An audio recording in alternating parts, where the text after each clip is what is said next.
Saudara dan sahabat terkasih, jumpa lagi dengan saya di Remah-Remah Iman. Salam damai untuk kita semua.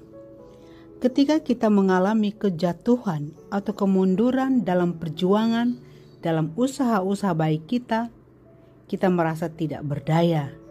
Kita merasa benar-benar terpuruk. Kita merasa tidak berguna dan kita merasa tidak mampu lagi untuk bertahan. Kita juga akhirnya merasa Tuhan tidak mendengarkan doa kita. Dan kita juga merasa semua orang tidak menolong kita, bahkan menjauh dari kita. Masih banyak hal yang bergejolak di dalam hati dan pikiran kita yang membuat kita semakin merasa seolah-olah sudah berakhir.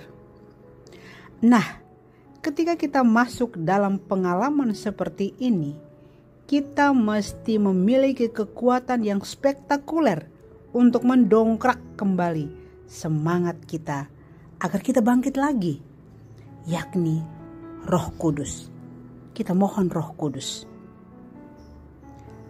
Kita mohon kepada Tuhan memberikan kita Roh Kudus. Di dalam kekuatan Roh Kudus, saya telah mendapat 3 tips. Bagaimana caranya kita untuk bangkit? Bagaimana caranya kita untuk melangkah lagi? Bagaimana caranya kita untuk menaruh harapan baru? Dan bagaimana kita membuka hati kembali setelah lama kita menutup diri? Pertama, melihat Tuhan. Melihat Tuhan daripada melihat keadaan. Ketika kita memutuskan untuk melihat Tuhan, maka percayalah, keadaan terpuruk apapun tidak lagi menjadi prioritas kita. Tuhan ada di atas segala-galanya. Kedua, melihat janji Tuhan. Kita harus melihat janji-janji Tuhan daripada melihat musuh. Kecenderungan yang terjadi dalam diri manusiawi kita adalah kita lebih cenderung melihat siapa yang memusuhi kita, siapa yang tidak menyukai kita, siapa tidak mendukung kita. Kita melihat ke kiri dan ke kanan dan mencari-cari siapa mereka yang menjauhkan kita, meninggalkan kita, bahkan tidak menyetujui kita. Ternyata jauh lebih baik dan luhur adalah melihat janji-janji Tuhan. Dengan melihat janji-janji Tuhan, kita tidak menjadikan keadaan maupun orang lain menjadi sasaran atau fokus kita. Sesama kita sesungguhnya bukanlah musuh, karena musuh kita hanya satu, yakni iblis. Ketiga, melihat firman Tuhan.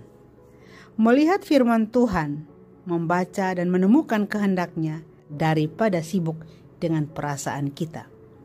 Saat kita terjatuh, terpuruk, pasti kita akan berurusan dengan perasaan kita. Rasa malu, sedih, kecewa, putus asa, tak berdaya, terpuruk, dan semakin lama semakin larut di dalam perasaan yang membuat kita enggan untuk bangkit. Menyadari kondisi ini sangatlah buruk, maka kita harus mengambil sikap tegas untuk segera melihat firman Tuhan, membaca dan menemukan kehendak Tuhan. Saudara dan sahabat, 3 aspek ini adalah baik karena kita mendahulukan kehendak Tuhan daripada sibuk mengurusi keadaan di sekitar kita, keadaan kekinian kita, dan perasaan-perasaan kita. Dalam praktek, hal ini susah dan tidak gampang. Saya pribadi pun mengalami hal yang serupa. Tidak mudah dan tidak gampang.